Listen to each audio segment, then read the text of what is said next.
성탄절 잘 보내셨습니까? 어린 시절에 맞이하던 성탄절의 설렘은 오래도록 반짝입니다. 성탄절은 언제 시작되었을까요? 산타클로스는 왜 굴뚝으로 들어올까요? 크리스마스 트리와 카드는 누가 만들었을까요? 성탄절과 산타클로스에 담긴 이야기들을 돌아봅니다. 미술 시간에 카드를 그릴 때면 겨울방학이 다가옵니다. 도화지를 잘라 색색으로 그리는 크리스마스 카드는 즐거운 수업이었지요. 이불솜을 뜯어와 산타 수염을 붙이고 담뱃갑 속에 은박지를 오려 반짝거리는 은종을 붙였지요. 종이에 풀을 칠하고 색색으로 물들인 모래를 뿌려 만든 카드도 기억이 납니다. 중학교에 다니던 친척형은 친구들과 카드를 그려 길거리에서 팔기도 했지요.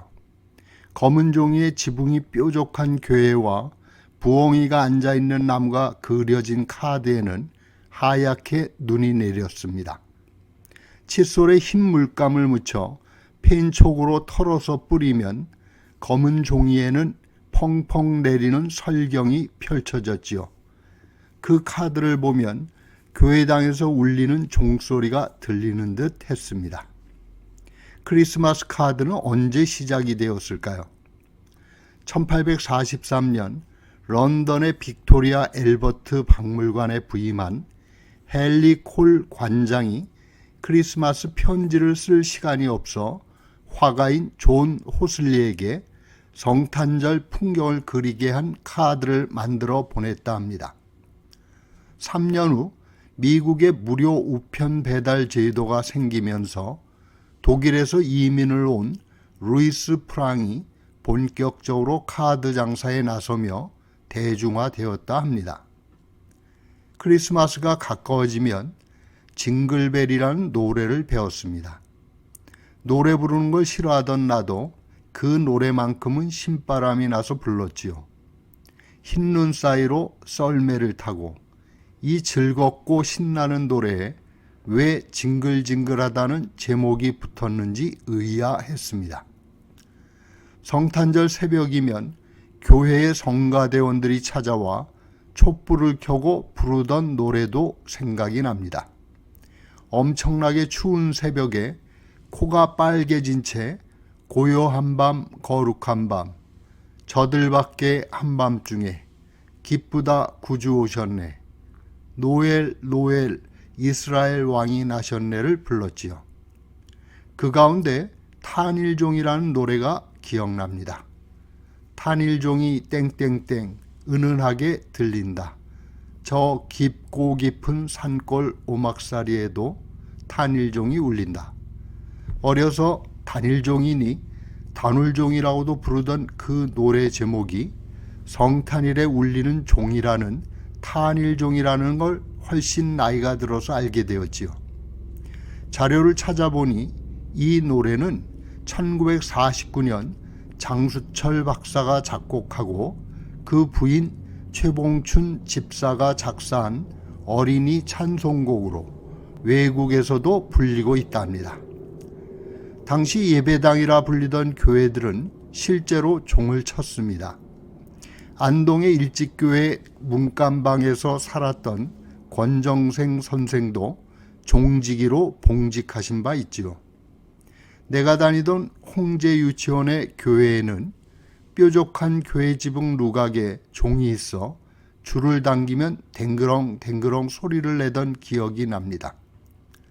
70년대 들어 교회들이 녹음을 한 종소리를 확성기로 틀며 주변의 이웃들과 갈등을 일으키더니 이제는 권정생 선생도 종지기도 성탄절 아침에 들려오던 교회 종소리도 아련히 사라져버렸습니다.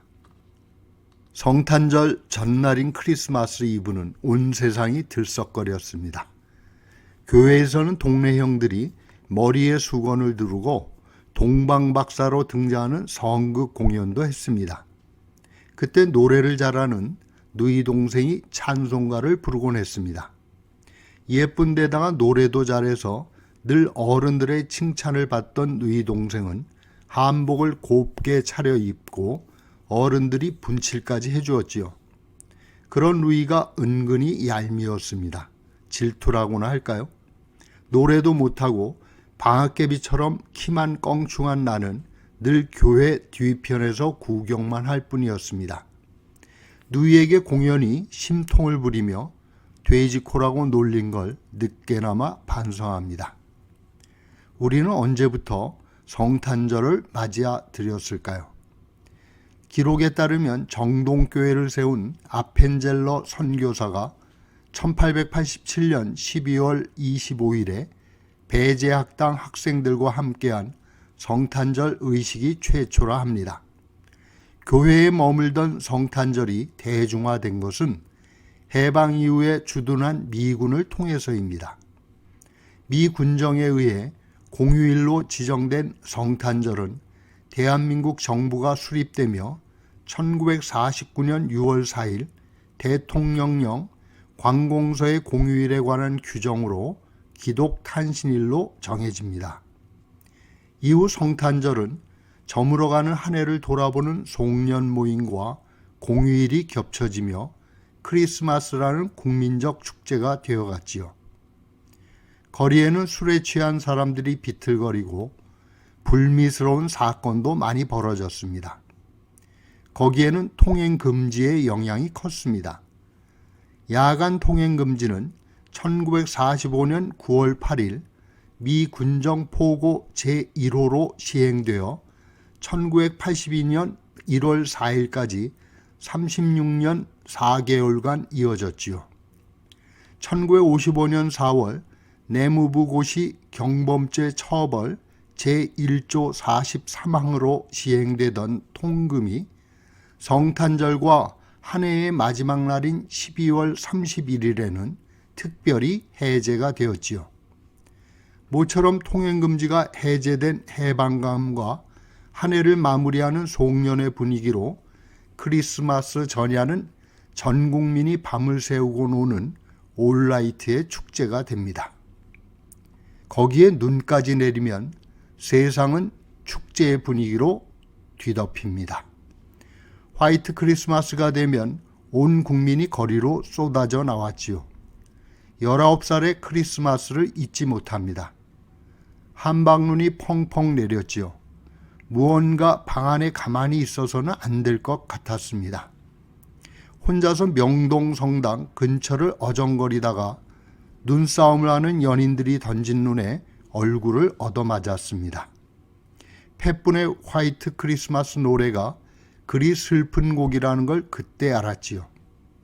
캐롤과 뒤섞인 눈발 속에 모두 환한 웃음을 터뜨리던 그날 눈덩이에 맞은 얼굴을 감싼 채 나는 가장 춥고 쓸쓸한 크리스마스를 보냈습니다.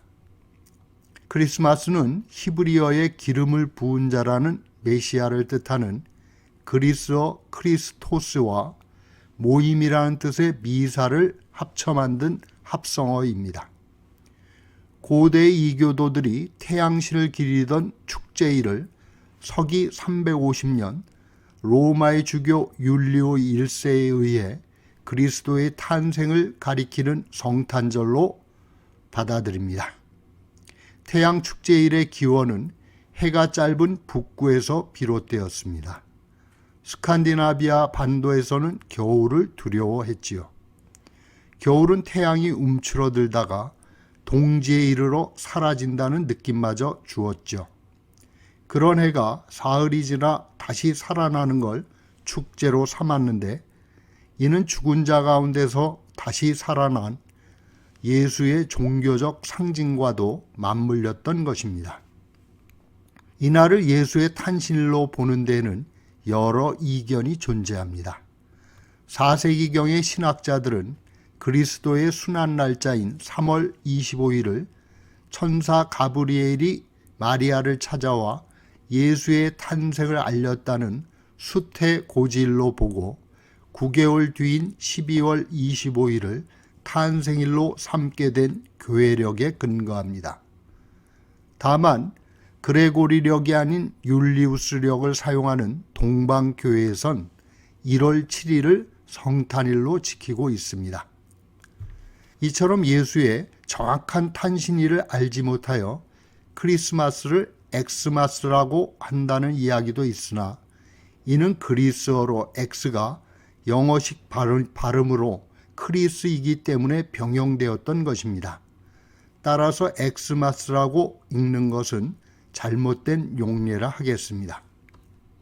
성탄절의 추억은 아름답게 꾸며진 크리스마스 트리로 빛납니다.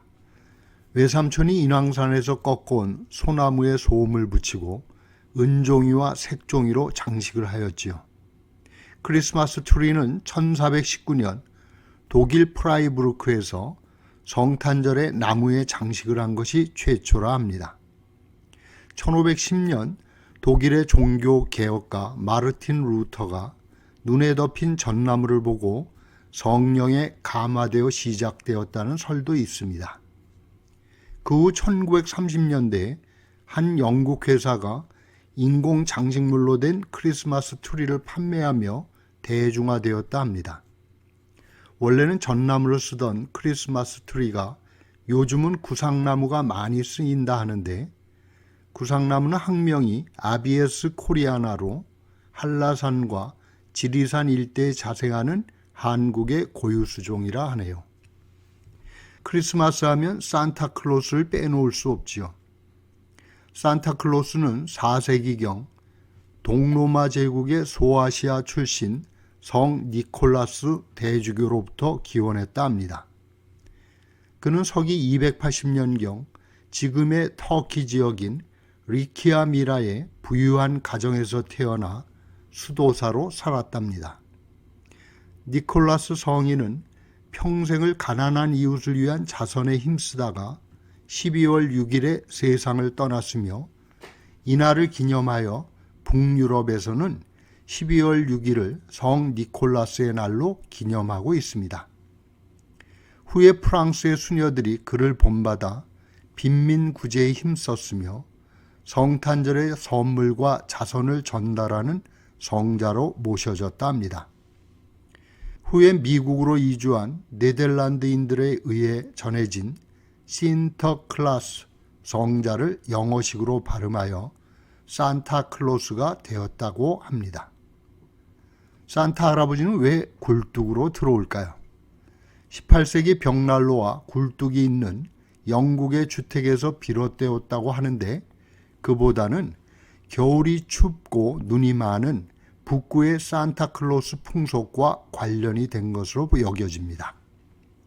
밤늦게 문이 잠겼으니 산타가 굴뚝으로라도 들어왔다는 설명은 좀 삭막합니다. 그보다는 추운 겨울밤에도 불을 떼지 못할 만큼 가난한 이웃을 찾아간 자선의 의미에서 비롯된 것이 아닐까 싶습니다. 장작불을 피워 뜨거워진 굴뚝으로 들어갈 수는 없으니까요. 순전히 제 개인적인 생각입니다. 수염이 길고 푸짐한 풍채를 지닌 산타 할아버지는 북미 항공우주방위군에서 연구한 바에 따르면 키가 171cm 정도에 체중이 118kg 가량이라 합니다. 썰매를 타고 하늘을 날아다니는 관계로 항공우주기관에서 뒷조사를 한 모양입니다. 산타클로스는 1863년 미국의 시사 만화가였던 토마스 나스트가 풍성한 수염과 뚱뚱한 외양으로 그려 잡지에 실은 산타가 표준이 되었다 합니다. 산타클로스는 원래 붉은 옷을 입고 있지 않았다 합니다. 미국의 인쇄업자 루이스 프랭이 붉은 옷에 산타가 등장하는 크리스마스 카드를 찍어내며 시작되었다는 설이 있으며 1935년 붉은색을 기업의 브랜드 이미지로 삼았던 코카콜라가 빨간 옷을 입은 산타를 성탄절 광고로 사용하며 시작되었다는 설도 있긴 합니다. 성 니콜라스를 모델로 한 산타는 초록색 옷을 입고 있었으며 푸른 옷을 입은 산타도 흔히 등장합니다. 산타 할아버지는 왜 양말에 선물을 두고 갈까요?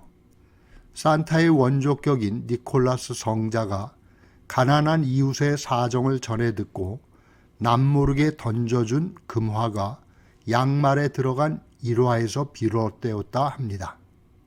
원래 네덜란드에서는 아이들이 사탕과 과자 선물을 받기 위해 신발을 문 앞에 대어 놓았다고 합니다. 루돌프 사슴은 왜 코가 붉을까요? 산타와 단짝을 이루는 루돌프는 사슴일까요? 뚱뚱한 산타와 아이들에게 나눠줄 선물 보따리를 잔뜩 실은 썰매를 끌려면 보통 사슴으로는 되지 않죠.